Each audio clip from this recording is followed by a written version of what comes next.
Bueno, muy bien, vamos a cambiar de tema, vamos a meternos en el caso Nisman, que no puede faltar en cualquier programa con contenido periodístico, porque siguen las contradicciones, algo que nos cuesta mucho entender, pero por suerte tenemos una mesa de expertos que nos va a ayudar a comprender un poquito cómo puede ser que distintos expertos, distintos peritos hagan lecturas tan diferentes de un mismo hecho. Vamos con un resumen de las últimas horas del caso Nisman y enseguida lo analizamos acá. Hay una causa en un juzgado de instrucción que está tratando de averiguar cuál fue la causa de la muerte. ¿Y qué es lo que tiene ese juzgado de instrucción? Pericias hechas por el cuerpo médico forense que depende de la Corte Suprema de Justicia de la Nación. Lo que hemos hecho en la fecha simplemente fue ratificar en todo su contenido, antes que lo pregunten, punto 12 inclusive. Además, son informes de señores contratados de prestigio o no de prestigio, de conocimiento o no conocimiento por parte de la doctora Río Salgado, y que lo que pueden decir lo que se les ocurra, pero que no necesariamente tienen que ser tenidos en cuenta en la causa porque no fueron hechos conforme a los protocolos. El punto 12 refiere justamente a la mecánica del suceso. Explica cómo entendemos nosotros, en función de la evidencia médico-legal y criminalística hallada en el lugar, cómo sucedieron los hechos. La verdad es que yo no quiero polemizar con la señora fiscal, pero sí quiero aclarar para que no se le mienta más a la gente. Yo quiero aclarar algo que dijo la doctora Salgado. Me preguntaron si sobre el punto 12 existe, dije no. Está el contenido del punto 12 que justamente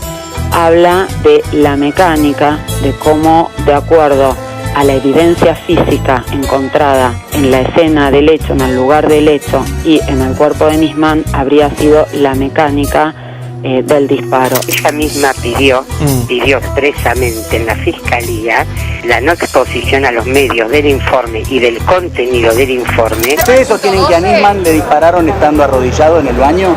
No, esas son cosas que nosotros no podemos hablar. De hecho, o sea, sé que está en los medios, sé que se ha de alguna manera llegado, pero nosotros, entiéndanlo, para no impugnar nuestra labor no podemos referirnos a eso. El gobierno no tiene nada que ver con la investigación en sí misma, con lo cual vuelvo a utilizar la frase que es muy chata pero que es muy descriptiva, de estar mirándolo desde la tribuna y decirse que siempre encontramos un elemento distinto para poner estas cosas en una pésima situación que no se puede encontrar el camino, que es lo que verdaderamente está buscando este juzgado de instrucción, que es determinar la causa de la muerte.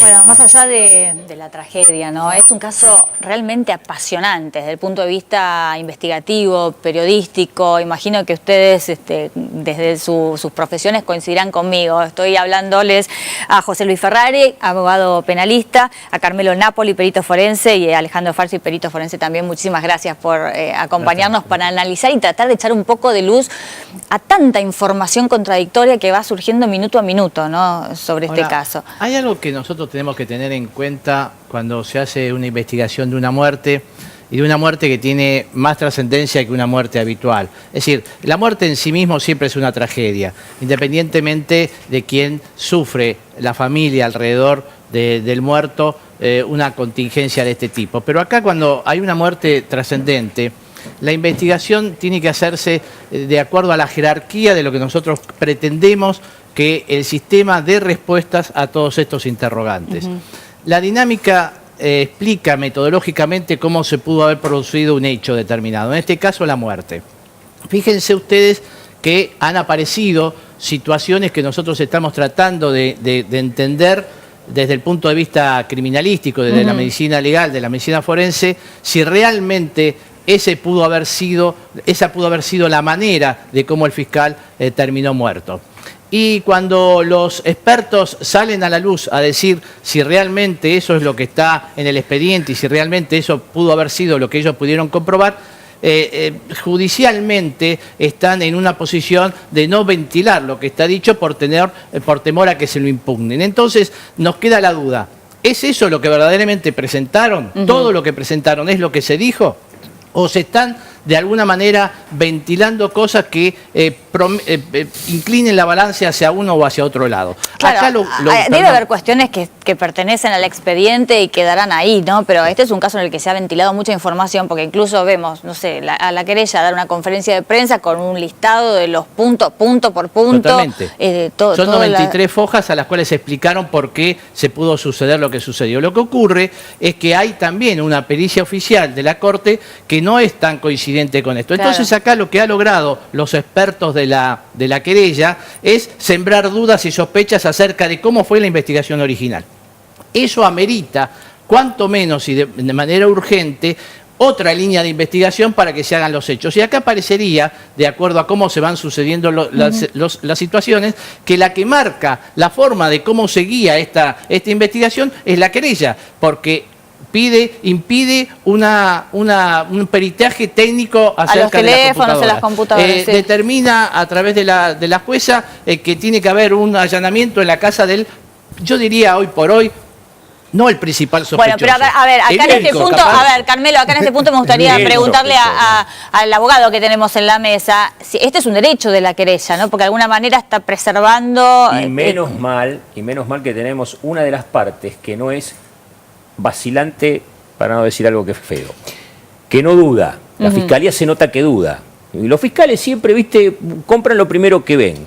Y Fein desde el primer momento no ha sido clara. Cuando baja el primer día de la primera conferencia de prensa, tuvo dos momentos que para mí son centrales.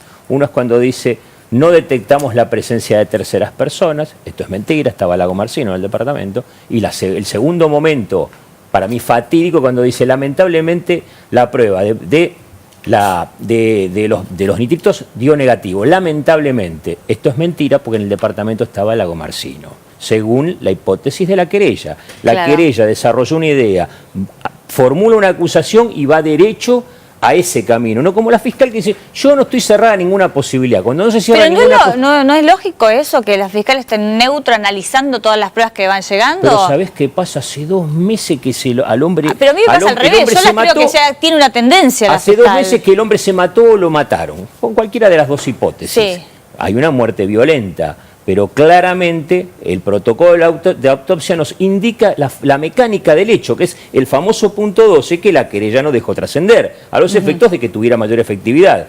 La querella sitúa la muerte en el sábado de la tarde, momentos en que estaba Lago Marcino en el departamento, y dice claramente que tiene un móvil económico. Evidentemente son situaciones que se deberán de poner todo primero los médicos para determinar si la hipótesis tal cual la formula los peritos de Arroyo Salgado se pueden condecir con lo que encontraron en el departamento, porque la diferencia entre los peritos oficiales y los peritos de parte que tiene Arroyo Salgado es que los primeros estuvieron en el departamento con el cuerpo delante y vieron todo lo que... Y los otros están analizando filmaciones, lo cual no es lo mismo. No es lo mismo poder analizar la escena del crimen y el cuerpo en el lugar que imágenes. No, las imágenes no creo que haya sido el caso, pero se pueden manipular. Bueno, ahora tenemos 2 expertos, ¿no?, en pericias, como para preguntarles cuál puede ser el valor de las imágenes y compararlo con estar en la escena de crimen y analizar in situ, ¿no?, cuando muy poco después de que ocurriera lo que ocurrió. Pero mencionabas el punto 12, que fue una de las novedades de esta semana, que tiene que ver con que la querella, o los peritos de la querella llegaron a la conclusión de que Nisman estaba arrodillado cuando ocurrió el disparo, suicidio, homicidio, lo que fuera, o homicidio ayudado. Pero ahí hay una nueva contradicción con la pericia oficial. Vamos a escuchar las palabras de las dos partes, lo que ocurría esta semana con respecto a eso. A ver.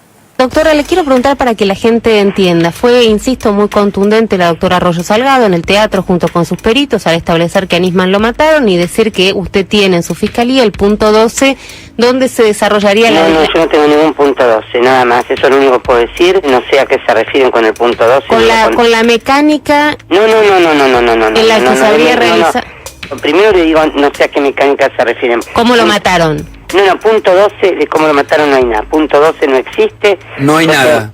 Punto 12 no existe. Sobre el contenido yo no puedo hablar. La verdad es que yo no quiero polemizar con la señora fiscal, pero sí quiero aclarar para que no se le mienta más a la gente que en las conclusiones del informe que el equipo interdisciplinario criminalístico forense de la querella presentamos el día 5 de marzo a las 13:20 horas, en las conclusiones finales que están en las páginas 90, 91 y 92 son las conclusiones finales y están enumeradas del punto 1 al punto 13. El punto 12 fue contenido en la síntesis de prensa que se dio a propósito de la conferencia con puntos suspensivos. Se pusieron puntos suspensivos porque el contenido del punto 12, que sí está en el informe que se presentó en el expediente, que está agregado y que está en poder de la Fiscalía y estuvo también en conocimiento del juzgado, está el contenido del punto 12 que justamente habla de la mecánica, de cómo, de acuerdo a la evidencia física encontrada en la escena del hecho, en el lugar del hecho y en el cuerpo de Nisman, habría sido la mecánica del disparo. Yo quiero aclarar algo que dijo la doctora Salgado. Cuando yo a los medios mantuve una entrevista con dos medios de prensa, me preguntaron si sobre el punto 12 existe, dije no, por un motivo lo digo, esto y lo aclaro.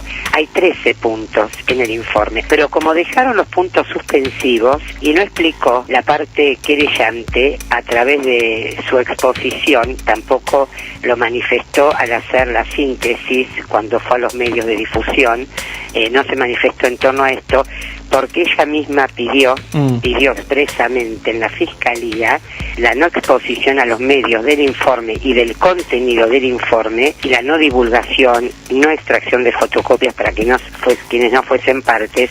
Yo digo, no existe, no porque descalifico que no haya 13 puntos, es porque ella presentó con puntos suspensivos y era prolijo, prudente de mi parte no manifestar la existencia de este punto hasta no darlo a conocer. Va en aumento la tensión, se pone cada vez más complicada este enfrentamiento. Te voy a decir qué pasó. Ahora, Arroyo Salgado hace la presentación y lo presenta el punto 12 con puntos suspensivos a los efectos de no develar cuál es la mecánica del hecho en la opinión de los peritos que ella tiene.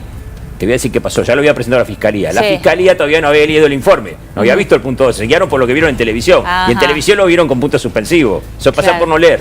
Eso sucedió. Está bien, bueno, ahora lo vamos a analizar con ustedes, porque me parece que yo desde el sentido común, ahora quiero escuchar la palabra desde la experiencia de ustedes, pero el sentido común me parece que es algo como clave, ¿no? Y que me parece que debería ser relativamente sencillo de leer o de llegar a una conclusión con todo lo que existe en la escena del crimen, esto de si estaba parado o si estaba arrodillado en el momento del disparo.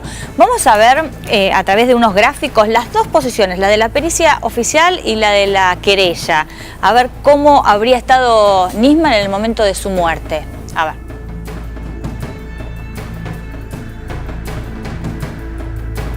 Ella que asegura que estaba arrodillado, que tenía la rodilla derecha en el piso al recibir el disparo. Más allá de si haya sido un suicidio o si alguien disparó. La posición claramente mirando hacia la bañera, no hacia el espejo, en el momento de la detonación.